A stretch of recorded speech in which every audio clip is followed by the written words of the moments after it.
चलिए शुरू करते हैं। आज की करंट अफेयर हमारा 2 से 3 दिसंबर का रहेगा। ये जो इम्पोर्टेंट क्वेश्चन है आपका वो सारा का सारा जो है आज के करंट अफेयर में आपको दिखेगा। आज का जो करंट अफेयर है ज्यादातर इकोनॉमिक बेस्ड है, इकोनॉमी से बेस्ड है, रिलेटेड है। उसके बेसिक को जानेंगे कुछ, और जो है जहां से क्वेश्चन बन सकता है वो सारी चीज जानेंगे आज की करंट अफेयर में। वैसे जीडीपी है आपका, एनपीसीआई है, यूपीआई है, उसके बाद साइक्लोन मिचोंग है जो तमिलनाडु और आंध्र प्रदेश के स्टेट के कोस्टल एरिया में हिट किया है, उसको जानेंगे। उसके बाद first women in arm force के बारे में जानेंगे, और उसके बाद हमारा मिसलिनियस करंट रहेगा।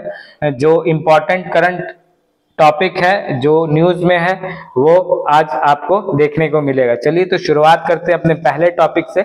जीडीपी का जो है सेकंड क्वार्टर रिलीज हुआ है जिसका 7.6 रहा है ग्रोथ। ठीक है, इससे पहले जो है ये 7.8 था। ठीक है, अभी जो है 7.6 रहा, 7 से ऊपर है तो ठीक है, बेस्ट है।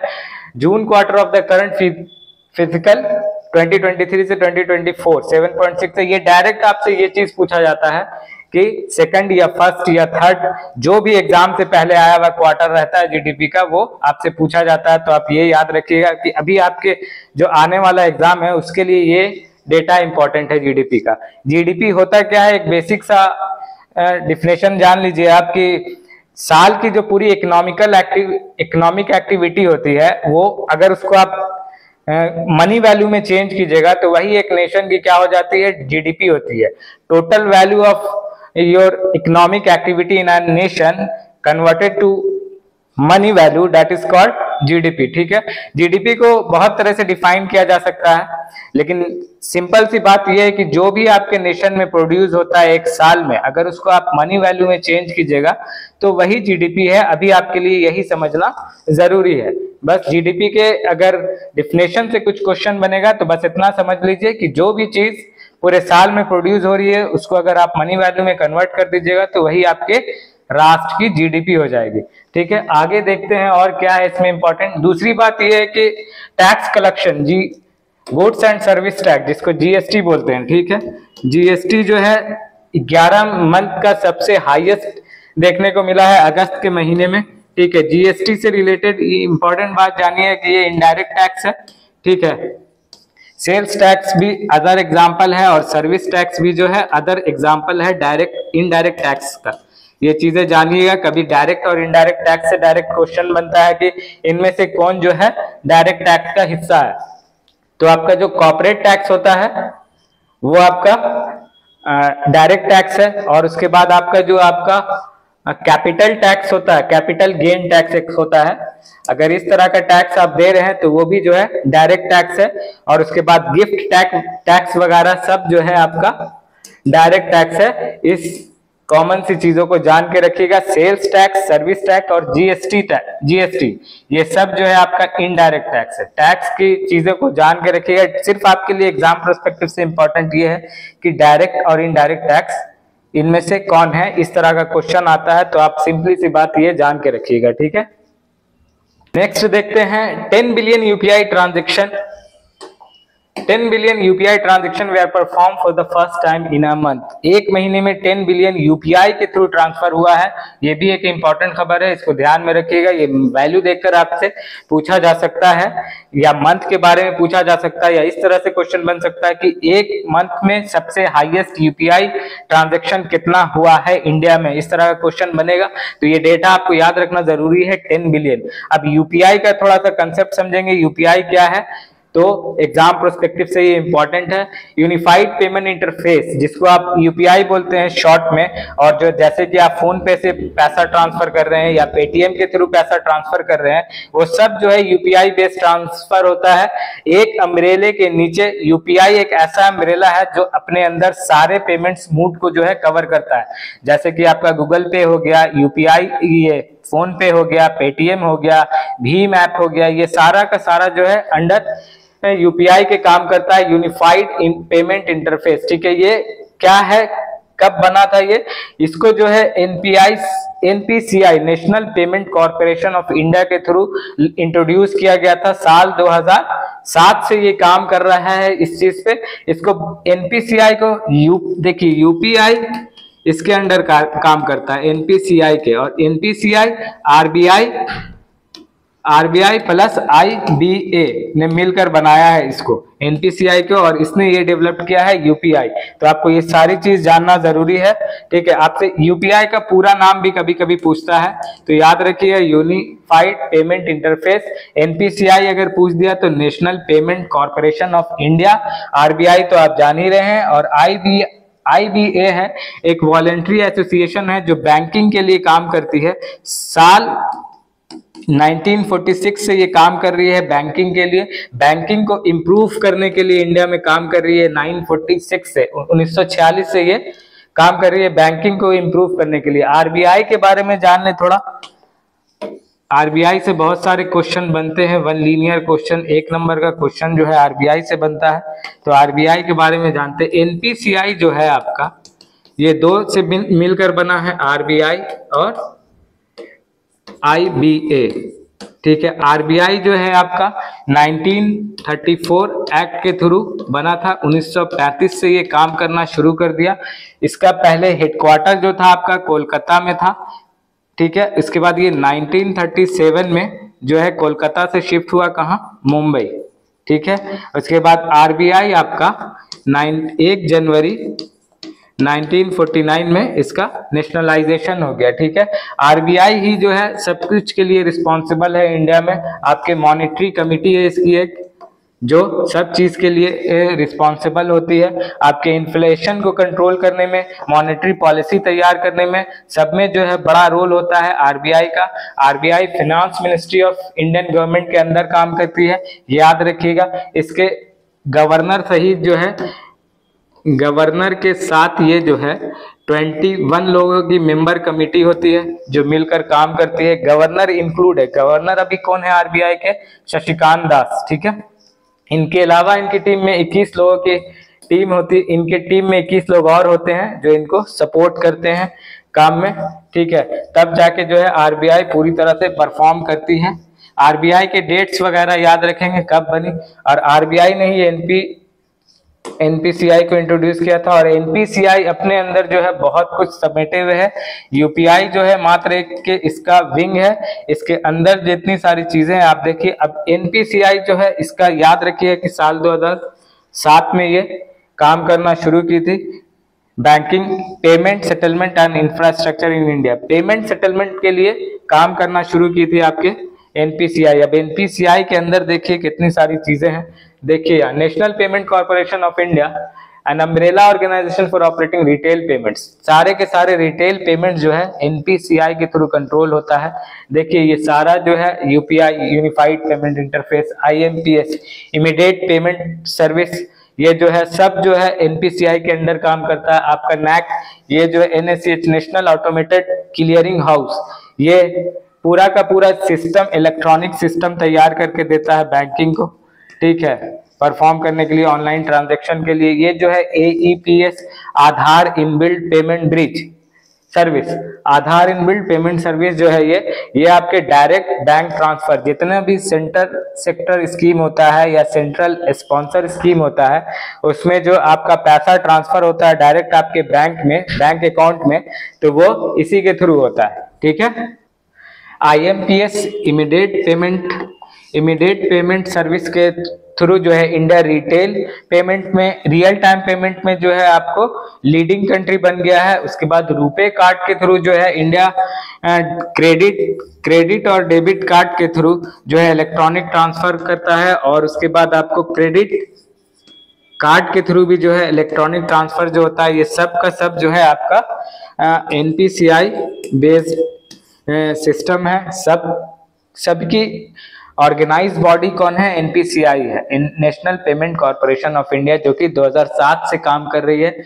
इस बात को आप ध्यान रखिएगा। ये लाइव बैंक्स है, इतने बैंक के साथ इनका जो है टाई अप हो चुका है, इनके साथ मिलकर काम कर रही है।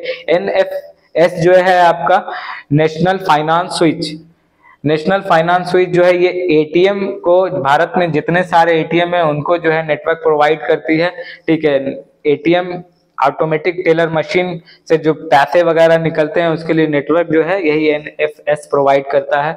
इस तरह से आप ध्यान रखिएगा, ये सारे चीज जो है आपके एग्जाम पर्सपेक्टिव से इंपॉर्टेंट है। इसमें किसी का भी आपको फुल फॉर्म भी पूछ सकता है, या फिर ये किसके अंडर काम करता है, या फिर यूपीआई का पूरा नाम क्या है, इस तरह का क्वेश्चन आपको इकोनॉमिक के सेक्शन में देखने को मिल सकता है। उसके बाद एक चीज और याद रखिएगा कि डेफिनेशन आप जान चुके हैं ग्रॉस डोमेस्टिक प्रोडक्ट का, जीडीपी का। अब रैंकिंग याद रखिएगा कि कौन कंट्री कितने रैंक पे है। जैसे कि इंडिया का जो है रैंक 5 है, 5th इकोनॉमी है इंडिया की, ठीक है। 3.1 ट्रिलियन की इकोनॉमी चल रही है, 3.1 टू 3.7 चलती है अभी इंडिया के, इसी के बीच में रहती है, याद रखिएगा। सबसे पहले नंबर पे यूएस है, ठीक है, उसके बाद चाइना है, उसके बाद जापान, जर्मनी और फिर इंडिया। इंडिया जो है इंडिया का एम क्या है, 5 ट्रिलियन इकोनॉमी बनने का। अभी फिलहाल इंडिया 3.1 पे है। ये सारा जो है आपका इकोनॉमिक बेस करंट अफेयर था, इसको ध्यान में रखिएगा। आगे बढ़ते हैं, नेक्स्ट देखते हैं। नेक्स्ट जो है cyclone Michaung to make landfall in Tamil Nadu, ठीक है। इसका 3 से 4 दिसंबर तक का डेट है। आईएमडी ने ऐसा अनाउंस किया है कि नोटिफिकेशन दिया है कि तमिलनाडु या आंध्र प्रदेश की कोस्टल एरिया में ये तूफान जो है हिट कर सकता है। तो इसके बारे में जानना ये जरूरी है कि यहाँ से क्या आपके लिए इंपॉर्टेंट है। एक तो आप तूफान का नाम याद रखिएगा, साइक्लोन मिचोंग, और आया कहाँ है ये, आपके बे ऑफ बंगाल में, ठीक है। यहाँ पे बे ऑफ बंगाल देखिए, दिसंबर 3-4 तक का डेट है। और इसका नामकरण किसने किया है ये भी याद रखिएगा। नामकरण जो है म्यांमार के थ्रू हुआ है। 13 कंट्री है इंडियन ओशियन की, जो कि साइक्लोन जो आता है इंडिया में, इंडियन ओशियन में, उसको नाम देने वाली 13 कंट्री है, ठीक है। और तूफान जो अलग अलग ओशियंस में आता है उसको अलग अलग नाम से भी जाना जाता है।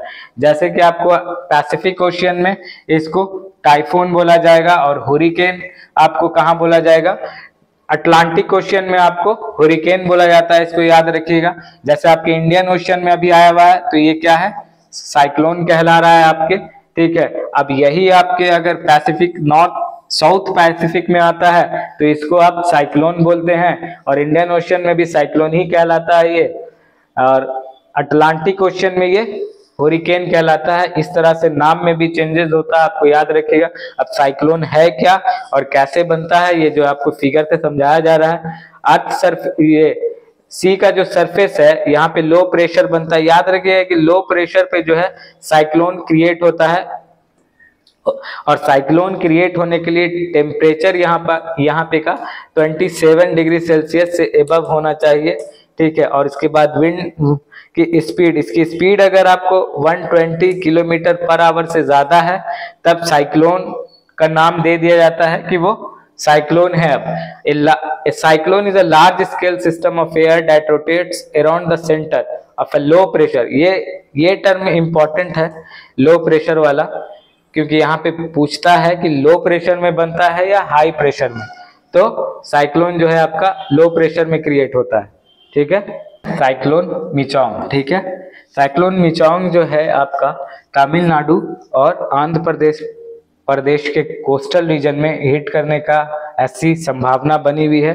3 से 4 दिसंबर के बीच में ऐसा होगा, जिससे लैंडस्लाइड की भी कहा जा रहा है कि तमिलनाडु में लैंडस्लाइड भी हो सकता है। आपके एग्जाम के प्रोस्पेक्टिव से इंपॉर्टेंट ये है कि साइक्लोन मिचोंग का जो है रीजन याद रखिएगा कि ये तमिलनाडु और आंध्र प्रदेश के कोस्टल एरिया में आया है। उसके बाद ये जो है बे ऑफ बंगाल से उठा है, ठीक है। अब साइक्लोन के बारे में जानिए कि जहाँ पे low pressure air disturbance, atmospheric disturbance होता है, वहीं पे जो है साइक्लोन आता है। और अलग अलग ओशियन में इस साइक्लोन को अलग अलग नाम से जानते हैं।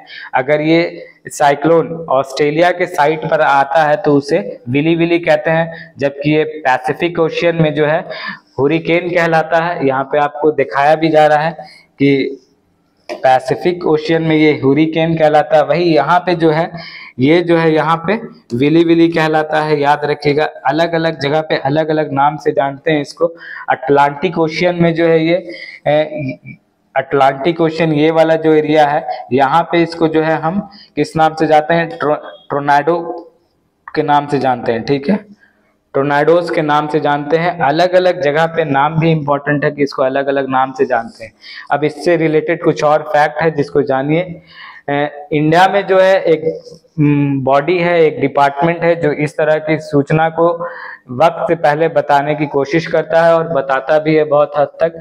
जैसे कि 3 और 4 को ये हिट करने वाला है कहाँ, आंध्र प्रदेश और तमिलनाडु में। इसकी खबर जो है पहले से है ताकि लोग अपने आप को सेफ कर सके। ठीक है, अब यहाँ पे आईएमडी के बारे में आपके लिए जानना इंपॉर्टेंट है क्योंकि यही सारी इंफॉर्मेशन देता है। आईएमडी का जो मुख्यालय है वो न्यू दिल्ली में है और ये कब से काम कर रहा है, 1875 से काम कर रहा है वेदर कास्टिंग के फील्ड में। ठीक है, देखिए और इसके मिनिस्ट्री को भी याद रखिएगा कि किरण रिजिजू जो है इसके मिनिस्टर हैं अभी ये, and earth and science ministry पे ये काम करता है, के अंदर काम करता है, ministry of earth and science of the government of India. ठीक है, ये 15 जनवरी 1875 से काम कर रहे हैं और किरण रिजिजू जो है अभी इसके मिनिस्टर है, न्यू दिल्ली में इसका मुख्यालय है। बाकी ये सारी चीज आपको बताया जो कि इम्पोर्टेंट है। और एक बात हमेशा ध्यान में रखिए कि लो प्रेशर एटमॉस्फेरिक डिस्टर्बेंस से ही जो है साइक्लोन क्रिएट होता है, जो कि यहाँ पे मेंशन किया हुआ है। पीडीएफ आपको मिलेगा, इसको पढ़ लीजिएगा एक बार। ठीक है, यहाँ पे जो है इस वाटर सरफेस पे लो प्रेशर बनता है जब वाटर यहाँ पे का 27 डिग्री सेल्सियस से ज्यादा गर्म हो जाता है और इसकी ये जब ऊपर की तरफ जाता है तो यहाँ पर लो प्रेशर एटमॉस्फेरिक प्रेशर बनता है, जिसको फील करने के लिए इस साइड से जो है एयर आती है। और साइक्लोन का डायरेक्शन हमेशा याद रखिए कि ये क्लॉकवाइज फ्लो होता है। ठीक है, और इसकी स्पीड जब 120 किलोमीटर पर आवर से ज्यादा हो जाती है तो ऐसा कहा जाता है कि साइक्लोन अब ये तैयार हो चुका है। ठीक है, दो चीजें यहाँ पर इंपॉर्टेंट है, एक तो टेम्परेचर 27 डिग्री सेल्सियस से एबव और दूसरा स्पीड जो है आपकी 120 किलोमीटर, ठीक है, पर आवर। ठीक है, ये चीजें जो है आपको डिफाइन करती है कि साइक्लोन आने वाला है। अभी जो है ये साइक्लोन कहाँ हिट कर रहा है ये आपको पता चल गया, तमिलनाडु और आंध्र प्रदेश के कोस्टल रीजन में, और बे ऑफ बंगाल से उठा है ये। और इसका नामकरण किसने किया है वो बॉडी भी इंपॉर्टेंट है। जो है नामकरण करने वाली ये बॉडी है, it is responsible for the naming of Indian ocean cyclone. Indian ocean में जितने भी साइक्लोन आते हैं उसका इंडियन ओशियन में उठने वाले साइक्लोन को साइक्लोन ही बोला जाता है। ठीक है, जो कि पीछे आपके फिगर में दिखाया गया था। देखिए ये जो है इंडियन ओशियन है आपका, यहाँ पे के साइक्लोन को जो है आपको साइक्लोन ही बोला जाता है। और इसका नामकरण कौन सी बॉडी करती है, इसके नामकरण के लिए ये बॉडी है ट्रॉपिकल साइक्लोन वार्निंग सेंटर। ठीक है, इसके अंदर 13 कंट्री है, ये भी ध्यान रखिएगा। 13 कंट्री है, 13 एशियन कंट्री है जो इसका नामकरण करती है। इसी बेस पे जो है अभी इसमें शामिल है आपका म्यांमार भी, जो इसने नाम दिया है इसको। ठीक है, म्यांमार ने इस साइक्लोन का नामकरण किया है, ये याद रखिए। और साल 2023 में जितने भी आपके साइक्लोन हिट किए हैं इंडियन ओशियन के थ्रू या बे ऑफ बंगाल के थ्रू, तो वो सारे साइक्लोन जो है एक बार आप देख लीजिएगा अपने नोट्स में, अगर नोट्स होगा तो, नहीं तो शॉर्ट वीडियो में वो आपको प्रोवाइड कर दिया जाएगा। अब नेक्स्ट देखते हैं अपना, नेक्स्ट जो है वुमेन इन न्यूज जो थी उनको देखिए। शहलीजा धामी जो है पहली महिला हैं जिन्होंने armed force in first women officer to take over command of warship INS Trinkat. ठीक है, ये ट्रिंकट जो है आपका वारशिप है जिसका कमांड किनको मिल गया है, इनको मिल गया है। ऐसा पहली बार हुआ है कि किसी महिला ऑफिसर को जो है कमांड दिया गया है। ये आपका कोस्टल गार्ड, ये कोस्टल रीजन को गार्ड करते हैं। ठीक है, ये एक विजल है जो कोस्टल एरिया को, जो आपका गुजरात से शुरू होकर इधर बे ऑफ बंगाल तक जो इंडिया का एरिया है उसको जो है ये वेस्ट कोस्टल रीजन को देखने वाला विजल है, पेट्रोलिंग विजल है। और इसका कमांड जो है इनको दिया गया है। इनके पास और भी बहुत सारे अचीवमेंट हैं। ठीक है, जिस वजह से इनका नाम इंपॉर्टेंट है, वो नाम आप ध्यान में रखिएगा इनका ये। ठीक है, group captain Shaliza Dhami is an officer in the Indian air force, ठीक है। She is the first women officer in IAF to receive permanent commission and first women to become a flight commander. इसलिए इन सारी वजहों से ये बहुत इंपॉर्टेंट नाम है, आपके एग्जाम में पूछा जा सकता है इनके बारे में, याद रखिएगा इनको, ठीक है। She become the first women IAF Indian air force officer to get selected in front line combat unit, ठीक है। तो ये बहुत इंपॉर्टेंट नाम है शहलीजा धामी, आप इनको ध्यान में रखिएगा जी। COP28 फिर से एक बार न्यूज में है। COP28 के बारे में आपको पहले भी बताया गया है कि COP28 जो है दुबई में हो रहा है। कॉन्फ्रेंस ऑफ पार्टीज मीटिंग बोलते हैं, इसका पूरा नाम जो है कॉन्फ्रेंस ऑफ पार्टीज, ठीक है। COP27 कहाँ हुआ था ये भी याद रखिएगा, शर्म अल शेख इजिप्ट में हुआ था। अभी COP28 न्यूज में कैसे है, क्योंकि यहाँ पर ग्रीन क्रेडिट प्रोग्राम इनिशिएटिव जो है प्रधानमंत्री नरेंद्र मोदी के द्वारा जो है अनाउंस किया गया है। क्या है ये ग्रीन क्रेडिट इनिशिएटिव, इसके बारे में जानते हैं। इसमें है ये कि आपका जो वेस्ट लैंड है, जो बंजर जमीन है, वहां पे ग्रीनरी करने के लिए आपको जो है क्रेडिट दिया जाएगा और उस वहां जो है ग्रीनरी लाया जाएगा।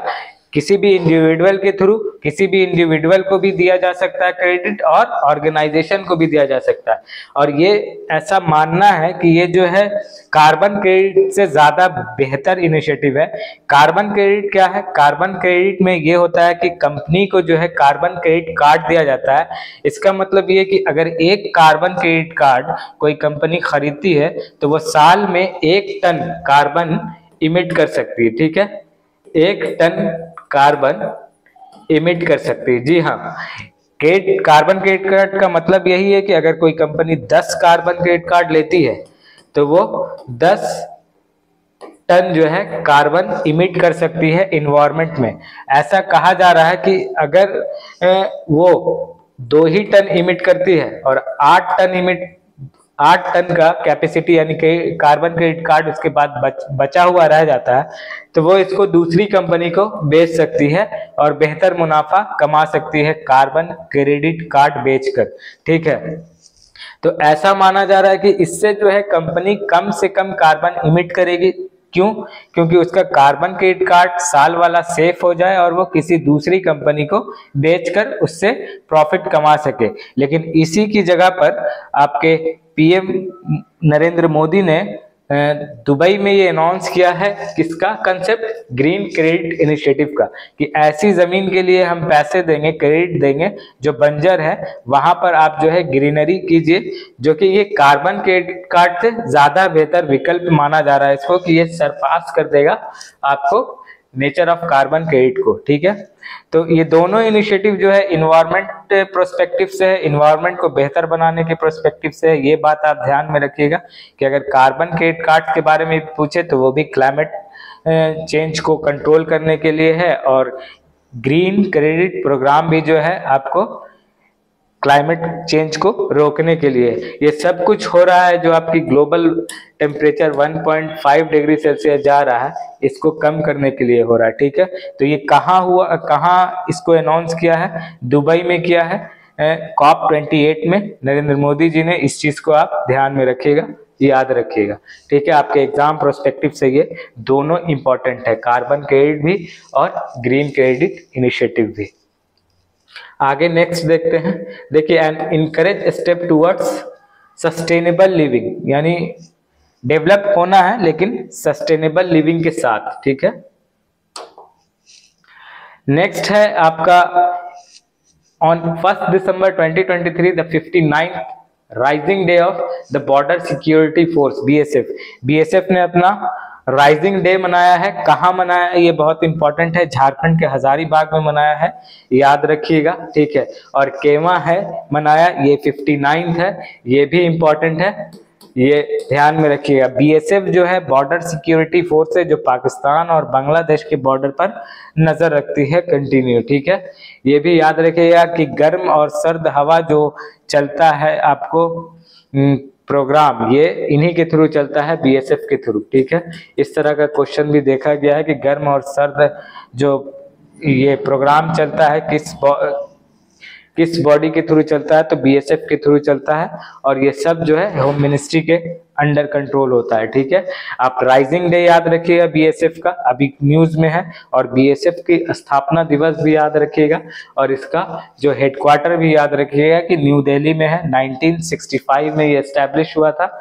ये सब इंपॉर्टेंट डेटा है आपके लिए एग्जाम प्रोस्पेक्टिव से, सबको ध्यान में रखिएगा, ठीक है। किसी तरह से भी क्वेश्चन बन जाता है, क्योंकि जो चीजें न्यूज में होती है वही आपके एग्जामिनेशन पेपर में होता है। दूसरा ये है कि Indian author Arshia Sattar has been awarded to the French award knight of the order, ठीक है। नाइट ऑफ द ऑर्डर एक इम्पॉर्टेंट फ्रेंच अवार्ड है जो किनको मिला है, अर्शिया सत्तार को, आर्ट्स एंड लेटर्स के फील्ड में, ठीक है, लिटरेरी फील्ड में मिला है। बहुत इंपॉर्टेंट अवार्ड है, याद रखिएगा। इससे पहले भी 2-3 अवार्ड आप पढ़ चुके हैं। सारी चीजों को एक जगह पे नोट कीजिएगा तो आपके एग्जाम का जीएस जो है बेहतर तैयार होगा। इनसे पहले और भी एक किनको मिल चुका है, शाहरुख खान को मिल चुका है, ऐश्वर्या राय को मिल चुका है, और ऋचा चड्ढा को मिल चुका है। ये सारे जो है इम्पोर्टेंट पर्सनालिटी हैं, इन सबको मिला है। तो ये याद रखिएगा कि अभी जो है इस ईयर में किनको मिला है, अर्शिया सत्तार को मिला है। ये रहा इनका इमेज, और ये रहा बीएसएफ का, ये जो झारखंड में हुआ। ये दोनों चीज इंपॉर्टेंट है, आप याद रखिएगा। इन्होंने और भी बहुत सारा काम किया था। Mahabharata for children's literature in the year 2022 के लिए भी इनको मिला था। कौन सा अवार्ड आपको? साहित्य अकादमी अवार्ड मिला था। तो बहुत ज्यादा अवार्ड मिला इनको, इसीलिए इम्पोर्टेंट पर्सनालिटी है, इनको ध्यान में रखिएगा, आपके एग्जाम प्रोस्पेक्टिव से इम्पोर्टेंट है। नेक्स्ट देखते हैं क्या है। नेक्स्ट जो है, Indian railway has launch AI software name Gajraj to prevent accident, ठीक है। गजराज एक आर्टिफिशियल इंटेलिजेंसी बेस्ड रेलवे का एप्लीकेशन है जो एलिफेंट की सेफ्टी के लिए बनाया गया है, ठीक है। और ये इसलिए बनाया गया है कि ट्रैक पर जो है एलिफेंट आ जाते हैं तो रेलवे एक्सीडेंट के थ्रू उनकी जो है जान चली जाती है। उसको देखते हुए गजराज एप्लीकेशन बनाया गया है। ये आपसे सीधा क्वेश्चन हो सकता है कि गजराज एप्लीकेशन किसके थ्रू बनाया गया है, ठीक है, और कौन से डिपार्टमेंट के थ्रू बनाया गया है, इस तरह का क्वेश्चन होगा तो वो रेलवे के थ्रू बनाया गया है, ध्यान में रखिएगा, ठीक है। और इंडियन रेलवे इसको प्लान कहाँ कर रही है शुरू में, ये स्टेट भी याद रखिएगा, तमिलनाडु, छत्तीसगढ़, केरला, असम, झारखंड और वेस्ट बंगाल, उड़ीसा, ये सारे स्टेट में इसको अप्लाई किया जाएगा, इंट्रोड्यूस किया जाएगा, ठीक है। ये सारे स्टेट भी इंपॉर्टेंट है और गजराज एप्लीकेशन भी आपके लिए इंपॉर्टेंट है। लास्ट क्वेश्चन, लास्ट क्या है, recently the Bihar state government has launch mission Daksh. ये जो है आपके बीएसएससी के लिए इंपॉर्टेंट है और आपके एसआई के लिए इंपॉर्टेंट है, इसको याद रखिएगा। मिशन दक्ष कौन से स्टेट के थ्रू लॉन्च किया गया या कौन से डिपार्टमेंट के थ्रू लॉन्च किया गया? मिनिस्ट्री ऑफ एजुकेशन बिहार के थ्रू लॉन्च किया गया। इसमें जो है 2 से 5 बच्चे को जो है जो कि कमजोर हैं उनको एक्स्ट्रा जो है 45 मिनट पढ़ाया जाएगा। हर स्कूल से 2 से 5 बच्चे को सिलेक्ट किया जाएगा जो बहुत ज़्यादा वीक हैं, उनको जो है 45 मिनट स्कूल आवर के बाद पढ़ाया जाएगा, एक्स्ट्रा एडवांस नॉलेज दिया जाएगा उनको, ताकि वो जो है अपने आप को सभी के बीच रख सके बेहतर तरीके से, ठीक है। ये देख लीजिए, बिहार के 25 लाख बच्चों को के लिए नीतीश सरकार की खास योजना है ये। तो आप योजना का नाम याद रखिएगा, मिशन दक्ष, ठीक है। और इसमें कितने बच्चे को? 2 से 5 children will be identified from every school, ठीक है। हर स्कूल से 2 से 5 बच्चे को लिया जाएगा और उनको एक्स्ट्रा 45 मिनट पढ़ाया जाएगा। ये मिशन दक्ष का इनिशिएटिव है, ठीक है, एम है, ऑब्जेक्टिव है। चलिए आज के लिए इतना ही, पढ़ते रहिए, प्रैक्टिस सेट लगाते रहिए, ठीक है। Thank you.